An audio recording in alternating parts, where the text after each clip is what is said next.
De volta com o Canal 8 Esportes, aqui no Canal 8 da NET Campinas. Ontem, a data precisa, tá? Fez 20 anos da primeira conquista do Mundial Interclubes do Corinthians em cima do Vasco da Gama, lá no Maracanã. E ontem eu estava acompanhando as principais emissoras de televisão, com alguns ex-corintianos, com alguns ex-vascaínos, da diferença do time do Vasco naquela época para o time do Corinthians. O Corinthians era uma máquina, só que tinha vindo do título brasileiro, jogou mais de 15 partidas a mais do que jogou o Flamengo esse ano. 5 jogadores estourados, tanto é que os 2 da dupla de zaga do Corinthians tiveram que ser sido contratados em cima da hora para jogar. Marcelinho Carioca machucado, Rincon machucado, Vampeta machucado, e jogaram, e mesmo assim, um time baleado fisicamente, conseguiu a conquista com um time que tinha Romário e Edmundo na frente, como titular. E quem que perdeu o pênalti do Vasco? Edmundo? Então, se a gente... Guina, é o que você começou o programa falando isso, né?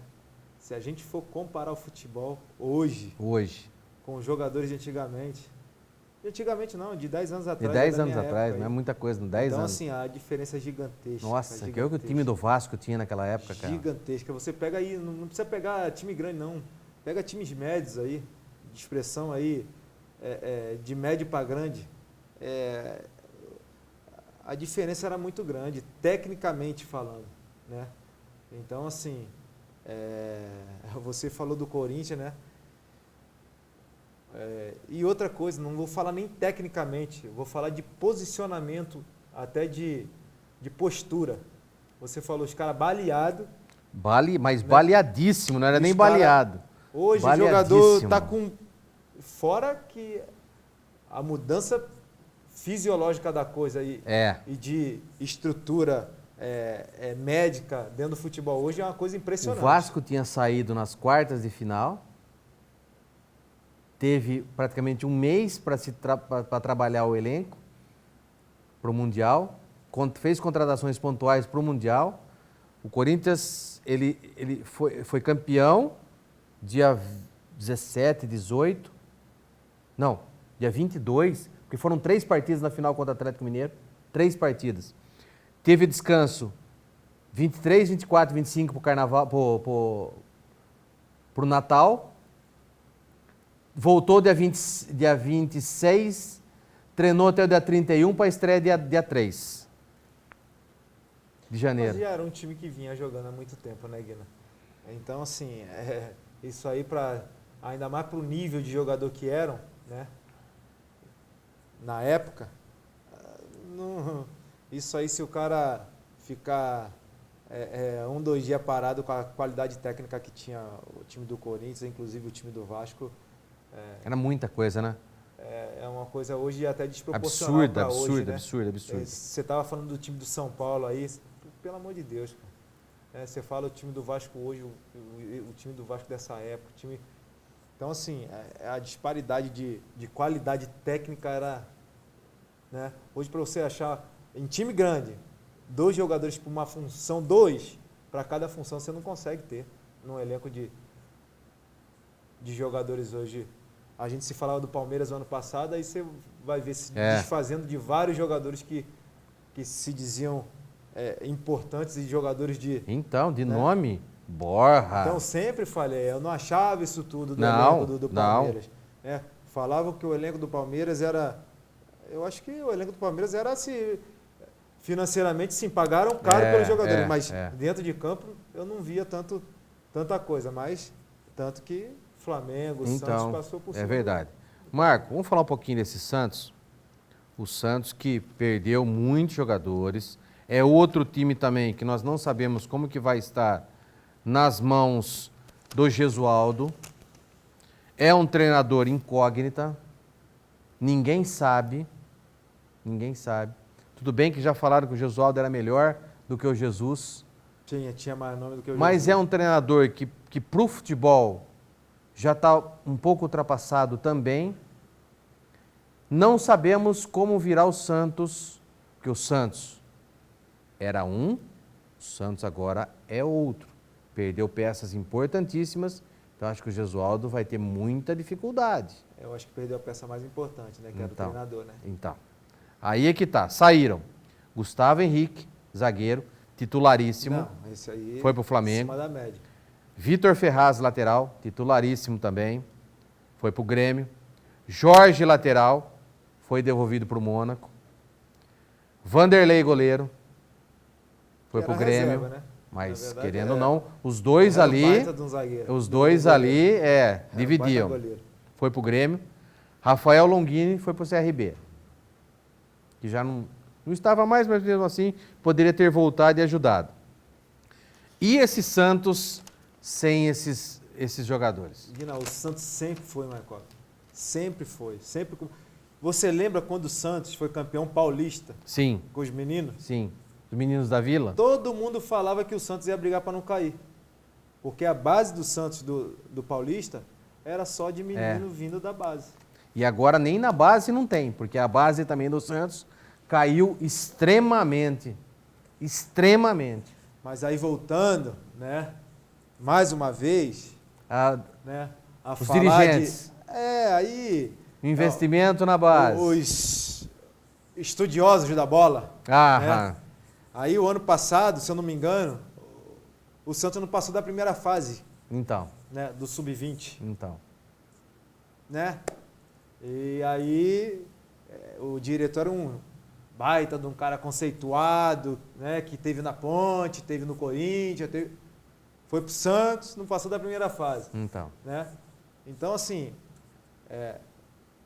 o pessoal que está achando que vai mudar o futebol, Guilherme, Difícil, né? Então aí agora o Santos vê aí que está tendo uma dificuldade grande, Muito ainda. né, na sua base aí, que sempre foi assim, a saída que o Santos sempre tinha principalmente para fazer um caixa, que sempre tinha jogadores ali valiosos na sua base, que conseguia fazer com que o Santos sempre entrasse de uma maneira forte, não só, né, nesse termo de troca, de venda de jogador, mas que tinha jogadores que incorporavam ao profissional, que fortalecia sempre o Santos. E o Santos ainda pode perder outros jogadores. O Derlis Gonzalez pode estar indo para o Olímpia do Paraguai. Lucas Veríssimo pode estar indo para o Milan. Jean Mota também pode sair, Cueva pode sair, o Yuri Alberto, o Carlos Sanches pode sair e o Felipe Cardoso também. Então, quer dizer, E o Marinho também pode sair. o Marinho pode ir. Também é um desejo do Corinthians também. Então. Também. Estão sentando e tentando negociação. Aí quem chegou? Arthur Gomes, atacante da Chapecoense. Olha só, hein, trazendo jogador da Chapecoense, olha o nível. Não, nada a ver com o jogador. A Chapecoense caiu. Às vezes individualmente o jogador Tá. Raniel, estava no São Paulo. estava no São Paulo, Mas que não fez jogou. nada. Não jogou. Foi numa troca com o Vitor Bueno.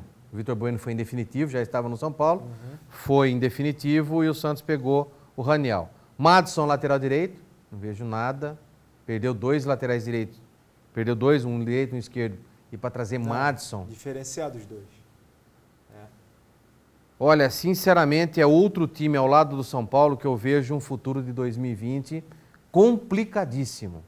Sem dinheiro, devendo para meio mundo, perdendo jogadores para tentar fazer caixa. Isso porque fez um caixa considerável, porque foi vice-brasileiro, entrou uma... Mas gastou, né? Então, assim, só que é aquilo que a gente fala, né, Guiná? A administração de um clube hoje, por isso que a gente dá o exemplo principalmente do presidente do Bahia, né? Modesta à parte, ele está fazendo lá, ele fala que não vai fazer um time ideal, mas comprou o atacante que estava no Corinthians, que passou pela Ponte, né?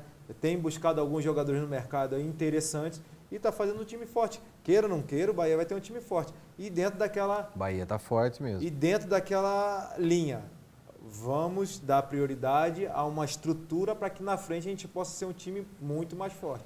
E manter uma hegemonia, né, se caso a gente começar a ter resultado, que é o que o Flamengo, pelo que vem contratando, deve se manter, Também aí, deve se manter. com uma hegemonia Espera de resultado anunciar o dentro do Pedro campeonato. até sexta-feira, né?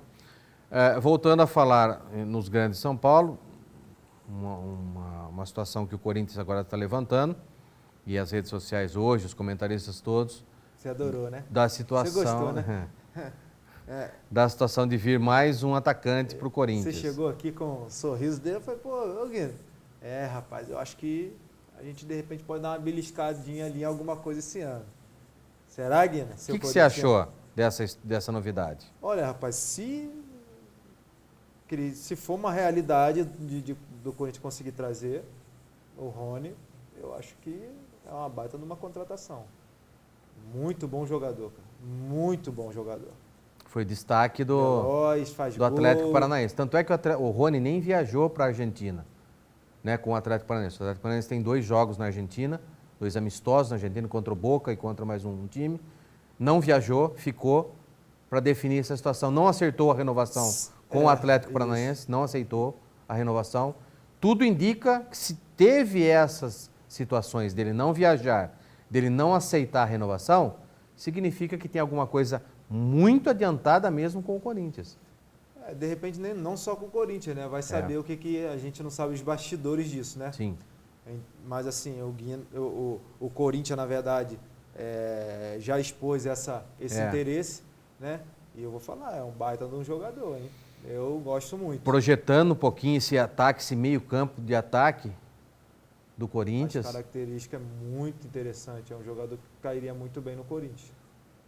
Né? A gente fala em Luan, a gente fala aí no meio campo forte do Corinthians, em saída dos volantes, tanto com o Camacho.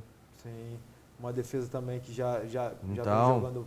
O Gil e agora junto, a volta do menino que estava no Atlético Paranaense, o Pedro Henrique. Pedro Henrique.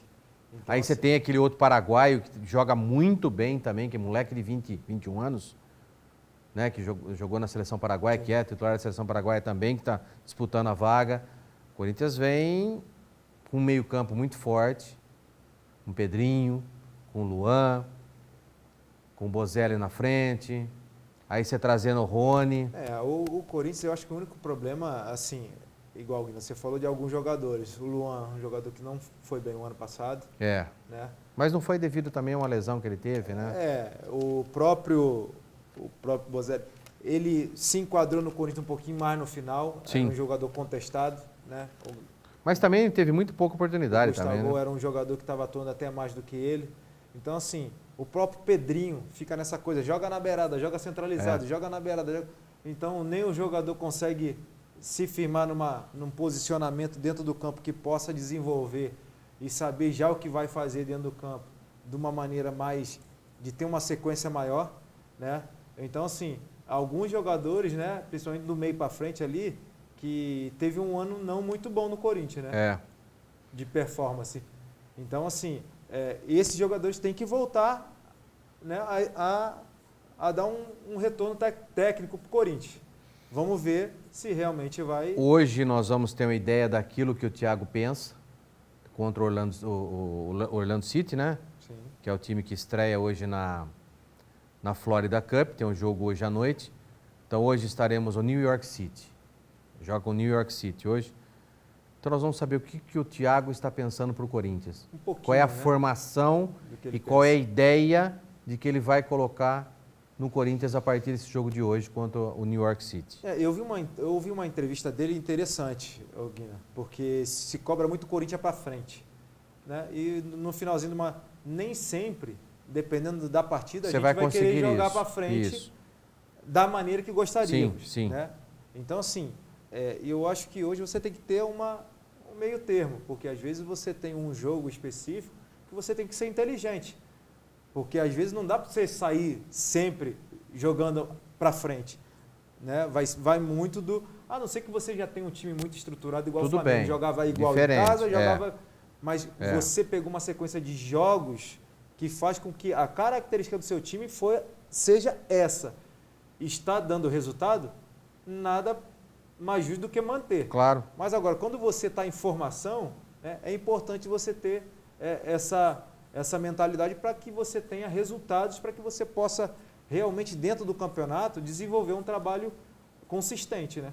Então, eu acho que dentro dessa entrevista que ele deu, eu gostei porque ele é consciente, né, de que ele está numa montagem de equipe. Então você tem que ter uma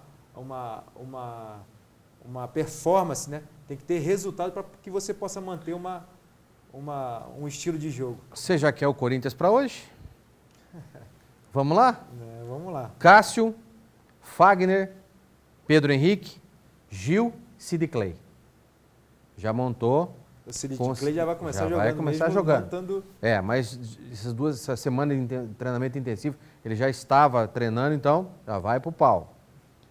Meio campo, Camacho e Cantillo, 2 volantes. Ele vai optar com 2 volantes nesse começo de temporada. Pedrinho não pode porque ele está com a seleção brasileira. Então ele vai usar Ramiro, Luan, mais centralizado, e o Janderson aberto. E Wagner Love à frente. Bom time. Só que não tão ofensivo igual a gente, pelo menos na formação, né? Eu gostei de uma coisa. Não dava muita oportunidade para o Ramiro. Acho um grande jogador. E aqui, nesse esquema, ele vai jogar como ele foi campeão da Libertadores, com o Grêmio jogando aberto pelo setor direito. Ele não vai mais jogar marcando no meio campo. Ele vai jogar como ele jogava lá, aberto pelo setor direito. Caindo na beirada e fechando por dentro. Na hora da marcação, ele... Então, Ramiro, Luan e Janderson. 4-2-3-1. Ramiro, Luan e Janderson, aberto pelo setor esquerdo, e o Wagner Love centralizado. Lógico que aqui depois ele vai usar o Bozelli, ele vai usar outro jogador, mas aqui ele começa hoje com o Wagner Love de atacante, de 9. Porque, na verdade, ele tem praticamente 3 opções, né? 2 jogadores, fora o Wagner Love, de muito boa chegada, que é o Janderson e o Luan. Né? Que são jogadores que chegam bem. O Luan é um jogador que não gosta muito de área. Mas ele vai rodar bastante. Mas ele é um jogador que... Aquele cara que vai rodar muito ali na frente da área, né? E o Ramiro, como você falou, é um jogador tecnicamente muito bom. Muito bom, tem um bom passe. Tem um bom passe, não é um jogador de muita chegada agudo, também na né? área. Mas é um jogador tecnicamente muito diferenciado. Gostei do time, interessante. Porque você tem um Cantillo que sai muito pro jogo, tem um passe. Esse pode ser o diferencial do Corinthians. O Camacho, ele é um jogador também de muita saída, mas vai ficar um pouco mais recuado para a proteção da zaga. Diferentemente do Ralf, é um jogador que tem características ofensivas, aparece na frente. Mas o Ralf fazia o simples, né? Então, mas ele muito defensivo, né? Roubava, mas muito defensivo, muito defensivo. Aqui, o que ele faz? Com essa escalação, ele faz isso aqui com o time. Ele joga o time para jogar do meio campo para frente, não do meio campo para trás, como costumava jogar os outros treinadores do Corinthians. O Corinthians passa com essa formação a jogar, ele adianta todas as linhas. Ele joga mais à frente. Jogadores com característica ofensiva, mais compacta à frente. À frente. Não à frente da linha. Compactação do time, não por trás. mas por trás. Por trás da bola, à frente dela. O Corinthians hoje ele tem a sua estrutura com uma marcação um pouquinho mais à frente. Sem dúvida nenhuma. Jogadores de característica de uma marcação um pouquinho mais Aqui ele pode optar, né, depois que tiver com um elenco mais o Rony no lugar do Janderson, ou deixar o Janderson até pelo lado esquerdo e jogar o Rony pelo lado direito. Aí ele pode fazer... Ele pode tirar o Camacho, recuar o Ramiro para jogar ao lado do Cantillo. Ele pode, por exemplo, recuar o Ramires, centralizar um pouquinho mais e botar o Luan, de repente, mais também livre. Livre. Jogando com o Janderson um pouquinho mais na frente, com o Wagner Love também. Ele muitas pode fazer, opções. Tem várias opções com a característica de jogador verdade. que ele é. Vamos ver então daqui a pouquinho como será esse Corinthians, já projetando um novo Corinthians para 2020. Marco, grande abraço, obrigado pelo carinho, amanhã estaremos de volta. Mais uma vez agradeço aí. Um abraço, Guina. Tamo junto. Grande abraço a você e todo o Brasil que esteve em nossa companhia. Lembrando que amanhã estaremos comentando esses jogos da Copinha, também os jogos, tanto a estreia do Palmeiras e também a estreia do Corinthians, né? E aí comentando um pouco mais sobre o mercado da bola para você. Tenham todos uma ótima noite. Até amanhã.